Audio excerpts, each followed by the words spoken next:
tomando en cuenta la información que tú estás diciendo, mira, cuando yo llegué al Señor yo tenía muchas cosas que sanar, muchísimas cosas que sanar. Yo les he comentado a ustedes cuando me tengo la oportunidad de ministrar en los jóvenes, que yo sé que hay muchas experiencias muy dolorosas aún tan jóvenes que son, pero yo te puedo asegurar que conforme tienes más años, pues llegas con más heridas cuando conoces al Señor. Entonces, como jóvenes tienen una gran ventaja porque empiezan desde chicos a conectarse con su propósito y a resolver cosas que tienen que resolver. Yo te pudiera decir que, por eso te cité la palabra que dice que nosotros prosperamos conforme prospera nuestra alma, no conforme prospera. Si Dios, que es perfecto, hubiera puesto tu espíritu, pues no tuviéramos problema, porque con el espíritu, pues bueno, no tenemos problemas para orar, para leer la palabra. Aquí el problema es enfrentarnos contra nuestras propias demonios, si lo quieres ver de esa manera, porque en cada momento en el cual nosotros sufrimos experiencias traumáticas, algo nos fue arrebatado. Nos fue arrebatada la seguridad, nos fue arrebatada la confianza, nos fue arrebatada la paz, nos fue arrebatada el gozo. Y como nos fueron arrebatadas esas cosas cuando sufrimos en esas experiencias, entonces en el momento que queremos llegar a ser lo que Dios nos está diciendo que seamos, nos falta algo que no nos permite estar completamente libres para caminar en el propósito de Dios. Entonces, ¿qué tan peligroso puede ser que un cristiano no se someta a una sanidad almática? Lo peligroso es que no llegues a ser lo que Dios dice que tú eres. Porque tal vez tu espíritu quiere, pero tu alma te frena.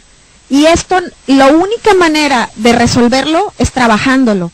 Porque en muchas ocasiones hay espacios en los cuales se pueda pensar que estamos hablando de situaciones carnales, porque tratamos con sentimientos y con emociones.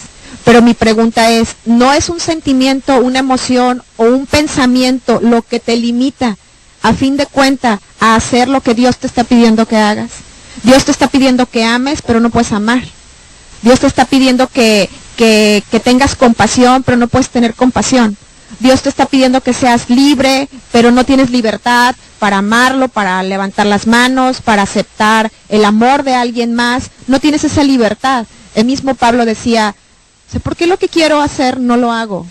Entonces, imagínate qué tan fuerte puede ser las ataduras que hay en nuestro corazón como para mantenernos atrás y ver de lejos, así como el pueblo de Egipto, la tierra prometida y no poder tocarla y no poder alcanzarla. Así tan peligroso es no sanar.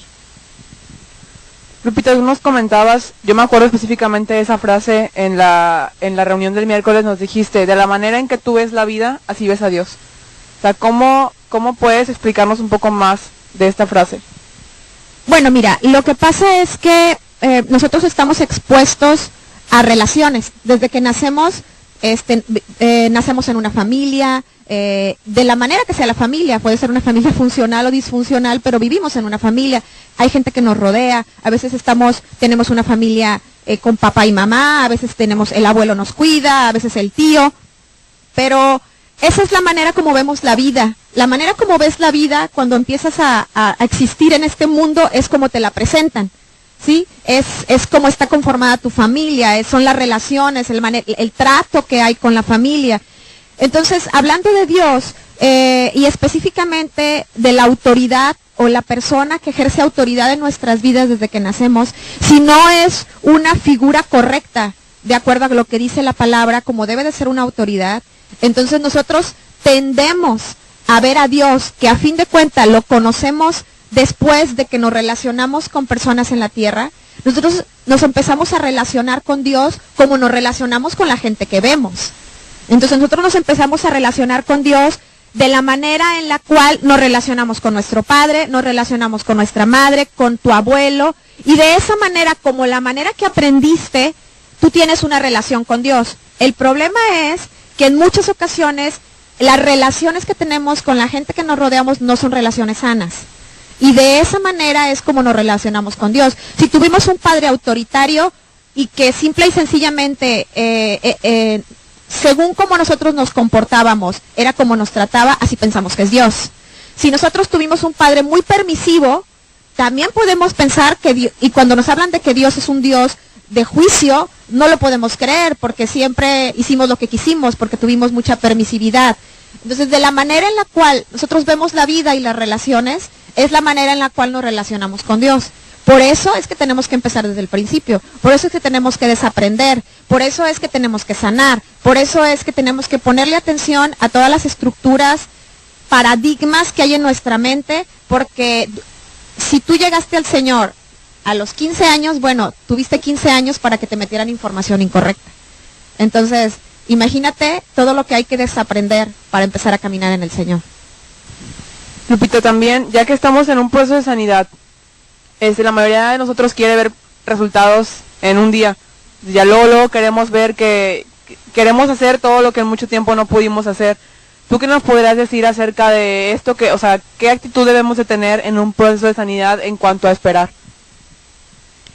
Mira, de hecho vengo de tener una consejería con una chica que específicamente me preguntó eso. Me dijo, pero ¿por qué es que aunque ya sé de dónde viene mi herida, sigo teniendo las mismas reacciones y las mismas emociones cuando se presentan situaciones? Mira, Dios es soberano para hacer las cosas en un segundo. Y yo creo que Él tuviera la posibilidad no solamente de sanarnos, sino de cambiar nuestra perspectiva de la vida en un segundo. ¿Estás de acuerdo? Pero, ¿cuál sería el aprendizaje? ¿Cuál sería el aprendizaje si eso sucediera de esa manera? Dios puede hacer milagros. Sin embargo, el proceso de sanidad en el que Dios te introduce tiene el objetivo de que tú aprendas, ¿sí? Que sepas número uno, que aceptes que estás enfermo, que hay un área de tu vida enferma, cosa que muchas veces no aceptamos, que aceptemos que estamos enfermos.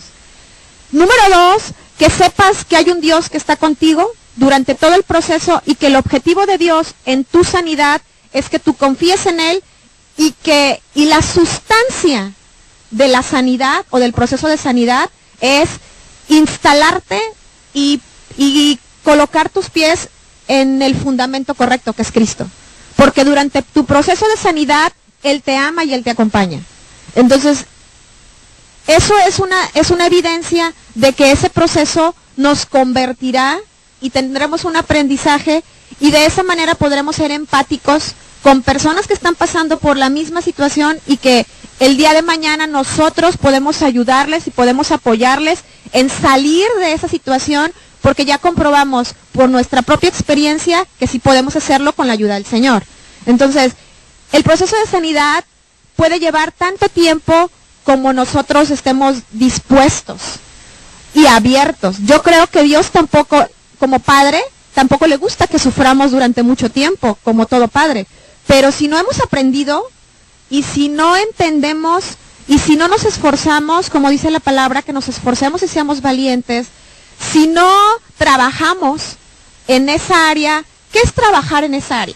Mira, me acaban de preguntar lo mismo. Es que tú me dices mucho que tengo que trabajar en el área. Bueno, trabajar es que si tú no tienes, que si tú has descubierto que estás herido en tu corazón y no puedes amar, pero ya Dios te mostró de dónde vienen esas heridas y qué es trabajarlas, bueno, Dios propondrá escenarios para que tú lo que no podías hacer antes lo puedas hacer. Eso es trabajarlo. Sí, porque Dios es tan bueno que cuando sabe que estás esforzándote por sanar un área de tu vida, Él se preocupará porque todos los escenarios estén disponibles para que tú hagas lo que antes no podías, te estires en donde antes no te podías estirar y termines con una cicatriz que ya no te lastima, sino que la puedas ver y que regreses a ese pasado, pero regreses con experiencia, no con dolor. Y en el momento que tú regreses a ese pasado con la experiencia de ser una mejor persona y ya no te duela, ya no sea una emoción equivocada, en ese momento tú podrás ser testimonio, en ese momento tú podrás, con autoridad que Dios te ha dado por poder pasar por ese proceso y salir victorioso, ayudar a todas las demás personas que tú puedas ubicar que estén pasando por la misma situación. Entonces te podrás levantar en autoridad en el nombre del Señor y poder ser un instrumento de sanidad para otros. De eso se trata. Pues definitivamente tenemos a un Dios paciente, que es paciente cuando nos habla acerca de un área específica y nosotros decimos sí, pero volvemos a caer y volvemos a levantarnos y volvemos a caer. Definitivamente Dios nos espera a cuando le digamos que sí, y cuando ve que nos esforzamos, Él es un Dios que sigue creyendo en ti. A pesar de que tú ya no crees en ti, a pesar de que haya sido tantos los intentos, Él lo sigue haciendo. Entonces, bueno, Lupita, muchas gracias por estar en este tiempo con nosotros, gracias por disponerte a hablar de esto. Y definitivamente creo que entendimos mucho más la importancia de lo que es centrarnos en el área de la sanidad, en entender que es un conjunto, en que si una de las tres áreas se cae, las demás en un momento dado se van a ver afectadas también. Entonces, yo creo que pues centrémonos en esta área, hay que profundizar, hay que meternos con Dios. Y bueno, yo te invito a que te quedes con nosotros en nuestra reunión. Muchas gracias por acompañarnos. Visítanos el próximo domingo a la misma hora, sintonízanos. Esperemos que este espacio te haya hablado Dios, que tengas un hambre por sanar y que hayas entendido un poco más acerca del proceso de sanidad en tu vida como cristiano.